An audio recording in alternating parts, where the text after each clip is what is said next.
E o repórter Tiago Bezerra foi conversar mais sobre a rotina da Joyce, que sofre há mais de 6 anos com insônia.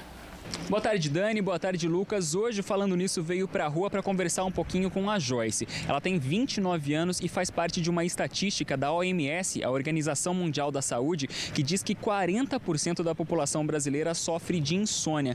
É isso mesmo, né, Joyce? Quando foi que você reparou que as coisas não estavam bem? Já foi na infância? É assim, a partir de uns 8 anos, mais ou menos, eu comecei a ter problemas para dormir, às vezes passando a noite inteira acordada. Como eu era criança, tinha mais energia do que hoje em dia, eu virava às vezes à noite vendo filmes, coisas assim, mas foi desde essa época que eu comecei a ter uns problemas mais sérios. E depois como é que começou a complicar? Quando você começa a ter mais responsabilidade, trabalhar, e eu comecei a estudar à noite, muito jovem, acho que com 15 anos eu fui fazer o técnico, então a carga ficava mais pesada e o sono é mais necessário, você dormir melhor, e aí começou a pesar bastante. Olha, doutor, só eu não sou médico, eu não entendo nada, né? Estou aqui para aprender com você, doutor. Mas ela já comentou que lá para a infância, para a adolescência, ela virava à noite vendo filme. Será que ela já plantou uma sementinha ali? Aí depois vai a responsabilidade de trabalho, que a gente sabe que trabalhar, por mais que a gente ame trabalhar, traz também a responsabilidade, uma pressão, né, doutor? Acaba juntando? Que na verdade ela comentou que quando criança já sofria. Ela pode ser aquela parcela da população que sofre da insônia primária. Então ela nasce com uma genética que vai ter problema de sono, má qualidade, já desde criança mesmo. E aí ela cultuou e piorou o problema. Quando ela entrou na adolescência, ela começou a fazer alguns hábitos que não estão no ritual adequado para a gente dormir. Um deles é deixar a televisão ligada. E o que você falou é muito importante. A gente tem obrigações de acordar cedo para o trabalho. A gente percebe que a pessoa dorme uma qualidade muito ruim e chega no domingo e dorme pior ainda. Então, ou seja, o que me espera na semana me faz o quê? Ansioso.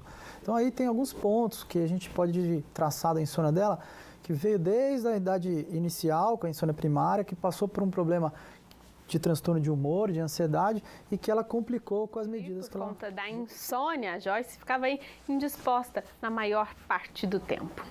Bom, pessoal, a gente estava conversando com a Joyce, ela realmente disse que tomava algumas medicações aí para auxiliar na hora do sono, mas nem sempre elas faziam o bem que a gente esperava. A qualidade do sono, por exemplo, inclusive com o remédio, pode ficar comprometida, né? Às vezes você tinha a impressão de que deitava, até conseguia dormir, mas não descansava. Não é um sono reparador. Você sente que o corpo apaga, mas eu acordava ainda com cansaço. Parecia que acordava, tinha passado um caminhão por cima de mim. Não dava a sensação que eu tinha dormido de verdade. Pois é, e doutora, a gente também tem ainda mais uma pergunta aqui para o senhor responder, que tem a ver até com tudo isso.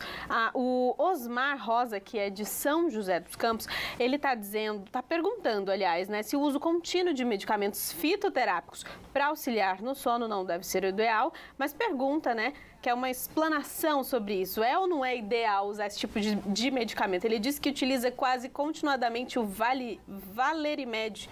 Ele diz aqui, Osmar Rosa de Valeriana, né? Valeriane, extrato de valeriane. Na verdade, essa cultura do fitoterápico, ela vem antes da medicina tradicional. É inegável o efeito benéfico do fitoterápico. Alguns estudos apontam a cava-cava, o valeriane como os dois que estão na frente dos outros, como a passiflora e outros.